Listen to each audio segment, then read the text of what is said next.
नमस्कार, प्रणाम। कुशवाहा के राजू, आप देख रहे हैं कुशवाहा समाज यूट्यूब चैनल। आप सभी को बताना, ये वीडियो आप सभी के लिए बहुत ज़रूरी है, तो रिक्वेस्ट है कि वीडियो शुरू से अंत तक देखिएगा।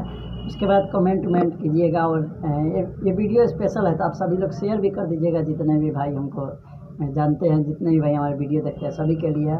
क्योंकि आप सभी लोग आज अमित सैनी रोहतकिया लाइव आने वाले हैं 8 बजे, आज रात में 8 बजे आने वाले हैं। तो आप सभी से रिक्वेस्ट है भाई, जितने भी आदमी देख रहे हैं, उनका हम फेसबुक आईडी का लिंक आप लोग को कमेंट बॉक्स में पिन कर दिए हैं। आप लोग जाके उनको लाइव में जुड़िएगा आप सभी लोग, और दबा कर शेयर कीजिएगा उनका लाइव और कमेंट। आप सभी लोग को क्या करना है, आप सभी लोग को पता ही है, आप लोग कमेंट जरूर कीजिएगा।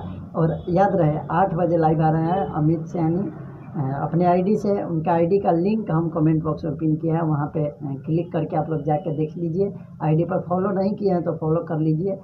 8 बजे मिलते हैं लाइव में, आप सभी लोग जुड़िएगा और अपना प्यार दुलार दिखाइएगा। और जो सपोर्ट करना है सपोर्ट कीजिए उनको, क्योंकि वो भी एक कुशवाहा समाज से ही आते हैं। आप लोग कमेंट कीजिएगा, कुशवाहा से उनके लिए जिसके बारे में आप लोग को बताया है। तो जाके रिक्वेस्ट है कि 8 बजे ज़रूर आप सभी लोग ज्वाइन होइएगा अमित सैनी रोहतकिया ऑफिशियल आईडी से, जिनका लिंक कमेंट बॉक्स में पिन है। मिलेंगे अगले वीडियो में, तब तक के लिए आप सभी लोग लाइव में जरूर जुड़िएगा। धन्यवाद।